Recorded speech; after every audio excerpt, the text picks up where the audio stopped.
Hello guys, Austin Ruthven here, and this is going to be a little vlog that I'm doing. So, as you can see, the title down below is called Super Mario NUMB3RS Vlogs. Now, what this is going to be is that it's going to be a series of videos where I talk about each chapter in a role-playing story that I'm in. And if you want more details on this role-playing story, Super Mario NUMB3RS, then go to this video right here.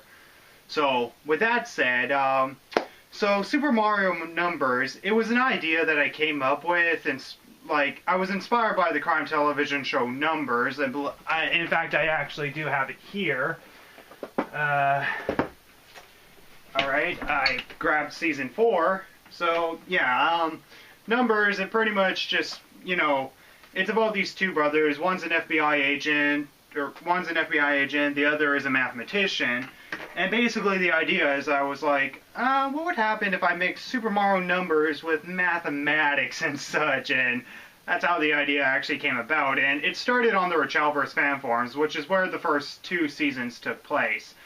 So anyway, I've pretty much explained most of it in the video that I shown in the annotation. So I'll also have it in the description down below if you can't get the annotation for those of you who are iPod users. So anyway, season 1 had 9 chapters, and it had 3 main writers, and yeah, so anyway, chapter 1, 7 Hearts. This is the very first chapter, so this is our pilot chapter, so we either call it pilot or 7 Hearts. And for this chapter, it had 3 different writers, but for the most part, it was just 2 writers for this first chapter. So the main writers is me, Nitsa94, 49 Falcons, and there's another user that made only like 2 posts and that was it, which was by the name of Master Sephiroth, or something like that. So anyway, 7 Hearts. It's 7 pages long with like 15 posts on each page. I would definitely recommend to check it out. In fact, I will have the link down in the description that leads directly to the seasons and chapters, so keep that in mind. So, 7 Hearts. Pretty much the basic story is that Mario and Luigi are at their house in Vista Hills. So, basically the town they live in is called Vista Hills, and this is basically based off of the Vista Hills that we get from, what's the game called? Super Mario, the 7 Stars RPG or something. I haven't actually played that game fully through, unfortunately, but eventually I will. So Mario comes home, and he only bought like 9 mushrooms from the store. Yay, because they're Super Mario, it's stereotypical for them to get mushrooms anyway.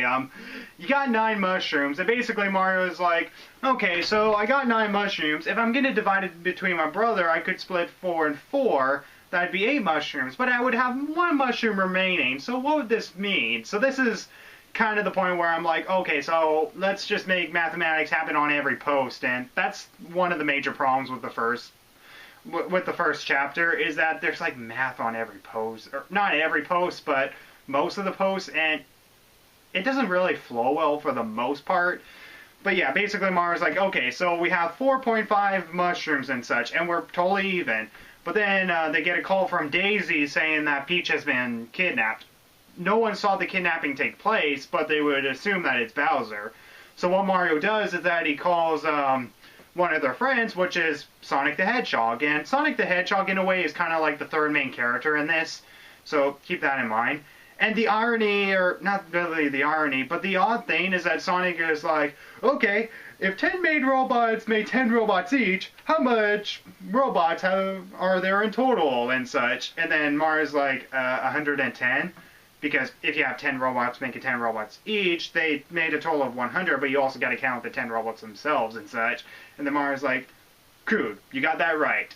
I'll be there in a minute." That is like so random. Why the heck would why the heck would Sonic even call, like give Mario and Luigi a math question to say, okay, you answered the question, now I'm going to join you. Boop. I mean, it's just, why would you do that? So, yeah, when Mario and Luigi and Sonic make it to Bowser's Castle, we kind of take the same dialogue that came from the Super Paper Mario, the Wii game, where basically Bowser's like, hey, who are those mustache freaks in the middle? Don't we all shave around here? Hey, how'd you get in? And then Sonic, because he's more the wisecracker of the group, was like, "Oh, we just came into the door that you left open." "What? How many times do I have to tell you, man, you worthless minions? If you're the last one in, then close the frickin' gate." "Oh, stop acting, Bowser," because I'm a terrible actor at the moment. Okay, anyway, so it turns out that Bowser didn't kidnap the princess, and they were only just gonna plan their attack. And which is funny because the way they plan their attack is much more genius than what you see in the Mario games. So throughout the entire thing, it's pretty much the characters going after this person by the name of Dr. Math. Bear with me on this. I know the name's cheesy, but just bear with me. So the idea behind Dr. Math is that it was an actual person. It was a male antagonist that Sonic and Tails and so forth went after. An actual person that they went after working with Dr. Eggman.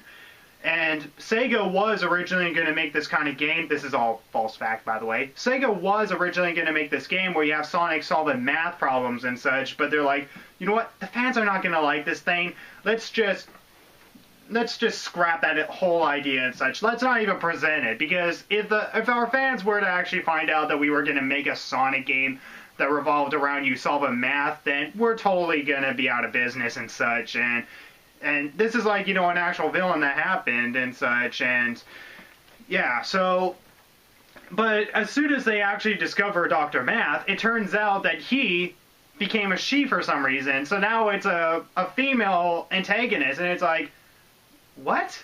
And it is explained why he became a she later on, and no, it's not because of, you know, transgender or anything like that. It's much more complex, and it is explained in the story, especially in like the season 2-ish. It is kind of explained in this first chapter, but anyway. So basically the whole idea is that these girls are being kidnapped in several worlds. So you're going between worlds like Mario's world, Sonic's world, our world, Mega Man's world. I'm trying to remember all of them. The Hyrule world. There's like 3 more. I'm blanking out on them at the moment. Frick, I can't remember. I can't even remember the other 3 worlds. Oh yeah, the world that Metroid takes place in. The Metal Gear Solid-like world. I don't know. The world that Metal Gear Solid takes place in. And then there was one more, but I'm blanking out on it. What was it? I wish I could do an edit, but I want to make this unedited. So if I can remember what the other world was, then I will say it as soon as I can. So yeah, you pretty much have these heroes from these worlds joining our main heroes, so Mario and Luigi, as they try to save all these worlds, and they have to solve math problems along the way, because Dr. Math's motive is that she tries to actually make our heroes actually solve math problems as roadblocks, and it's like, you solve it, you continue on. If you don't solve it, you either get hurt, or it just takes a long time until you actually solve the actual thing and all that. And it's kind of like, okay, so what is she actually doing? Why is she leading us to all these different worlds and such? And it is actually kind of confusing and stuff. And it's like, what are you doing? I mean, it almost seems like a video game progression, you know? Like, I'm actually realizing that this is almost like a video game in a way. I mean, yeah, they're based off of video game worlds, but jeez. The first chapter really makes it look like a video game, and that's a real downside to the first chapter. Which is also bad because we do break the 4th wall in the first chapter, which later in Season 2, we actually come up with a solution on how the 4th wall is not broken. So, I will actually explain later on how the 4th wall is not broken. In fact, I did actually explain it in my promotional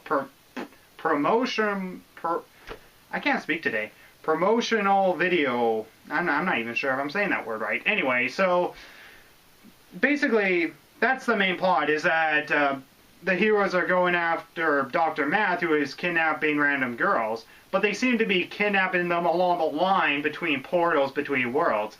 But there's another situation going on.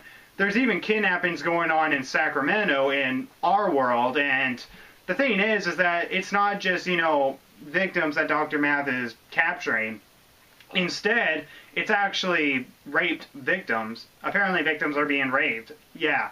Super Mario, where the characters solve rape crimes, you know? Yeah, so basically, as I said before, it does actually parody the idea of numbers. Well, not really parody, but take the aspect of it. So basically, the reason why the first chapter actually has, you know, a rapist in it is because the very first episode, or the pilot of Numbers pretty much, is actually a rapist and all that. And basically the whole story behind it and the plot, similar to the Numbers episode, is actually pretty similar, but of course twisted and such, because it turns out the rapist is actually another world villain, which I won't spoil right away, because the reveal of who it is actually like, I don't know, I can't really see that person being it. And I believe there's someone knocking. You have to do this downstairs or something. I'm going to bed to sleep. Shit, gotta edit this damn thing now. Sorry about switching location. I was distracted. Thanks a lot. Now I gotta edit this thing, and now it's gonna take me longer to upload it. I mean, god damn it. Anyway, where did I leave off? So I was talking about Sacramento, and the rapes were going on, and the reveal of who it is. I mean, I never played the games, but the reveal of who it is, you can't really see coming. But who it is still believable by evidence, but by character, I'm not really sure, because I don't even know who the character is. And I wasn't the one who actually came to the conclusion of, you know, who actually was the rapist and such. I was the one who actually did the plot, but I wasn't the one who came up with who the rapist is. And whoever did came up with it, which I believe was 49 Falcons.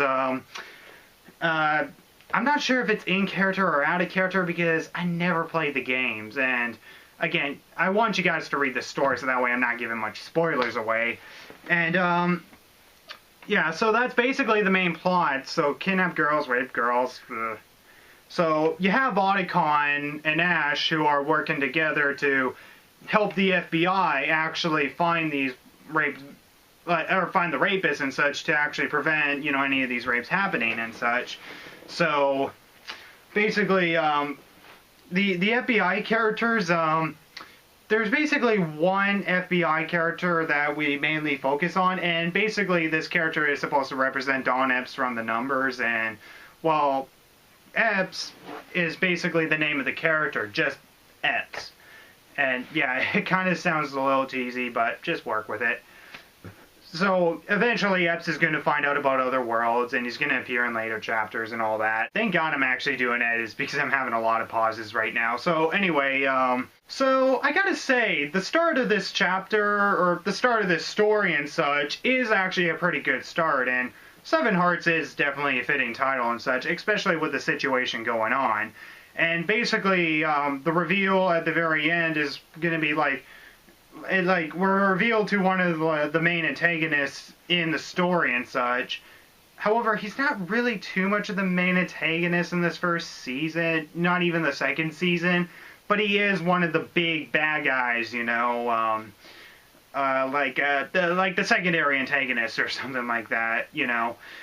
I'm not sure what the word is, but it's one of those antagonists where it's like they're not the main antagonist, but they're like the main antagonist that you think is the main antagonist until it's revealed to be someone else. Like Bane, for example, you know, something like that. Like Bane would be considered the main antagonist, but no, it's actually someone else. He's kind of like the secondary antagonist. Whatever those kind of characters are called, this is kind of what Dr. Pipazoid is, our character.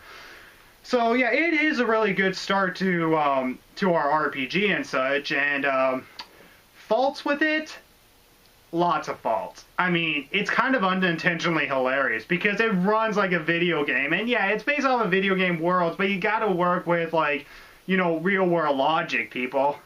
And unfortunately, both Falcons and I failed to do that. I mean, Falcon's biggest problem is pretty much breaking the fourth wall. My biggest problem is pretty much just constant grammar or just coming up with abstract ideas, and that can actually really hold it back.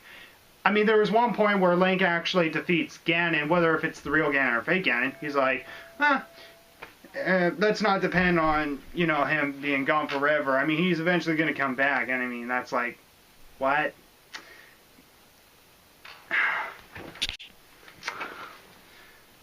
shot number 3, joy to the distractions. Anyway, I mean, there's like one point in the middle of the plot where you have like Mario and Luigi who break out into a fight, and there's really no reason behind it. And Sally, I kind of came up with the idea, to be honest. I mean, one thing about fanfics is that there's a lot of like sibling rivalry between Mario and Luigi. But when you really get down to it, it's really just people actually saying, oh, why doesn't Luigi get the main picture, or like the main spotlight or whatever? And it's like, well, because Mario's the main protagonist and such. I mean, when you really get down to it, like at least, you know, with the video games and such, there's really no rivalry between the brothers. I mean, it's like, okay, Mario and Peach are in love, so that makes sense for him to actually be the main protagonist. And Luigi is kind of like, you know, like, oh, I'm going to help you, brother, and such, to save the princess and such. I mean, I don't know, there's a freak out in the middle that it's like, it just comes out of nowhere. I mean, it does progress the plot, but it just comes out of nowhere. So yeah, for the most part, emotion, some of it is okay, but most of it is one-dimensional. So yeah, even though I do say that Seven Hearts is a good start to this RPG, it's not that perfect and such in terms of writing. Yeah, so I mean, the fourth wall is like broken. Like there's even one moment where it's like, I've never been to the world of Hyrule before. Oh yes, you have. I mean, remember the time when you were in Super Smash Bros. Brawl? It's like, really? Really? People? Do you have to break the fourth wall? If it's a serious, like, parody, you don't break the fourth wall.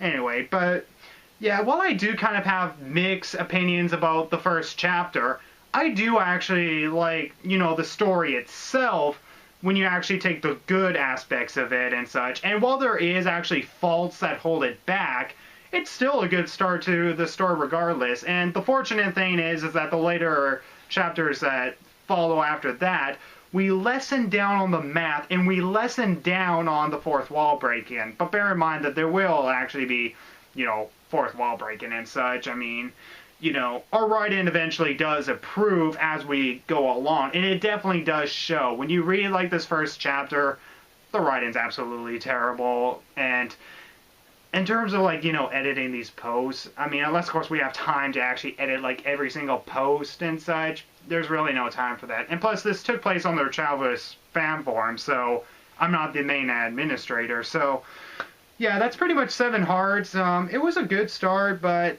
while it does have its faults and such, I do actually like the start of it, and it did actually, you know, make us go forward with the further chapters. And even though the first chapter did actually seem like, you know, and concluded well, there was more to it that actually continued on with the story. So, yeah. Basically how I'm going to be doing these vlogs is that I'm going to be reading the chapters, and then after I'm done the chapters, I'm basically going to vlog my overall opinions on them while we're writing Season 3. So keep in mind that Season 3 is in progression, so if you want to read like Season 3, you can read like the recaps from Season 1 and 2 on the Chapter Select post, and if you want to actually start reading Season 3, then go ahead. So, yeah, the links will be down in the description below, so go check out the story if you haven't already, and next time I do the Super Mario Numbers vlogs, the next one is going to be the Bloodless List. So, guys, that's my 2 cents on Seven Hearts, so thank you for watching, see you later, goodbye.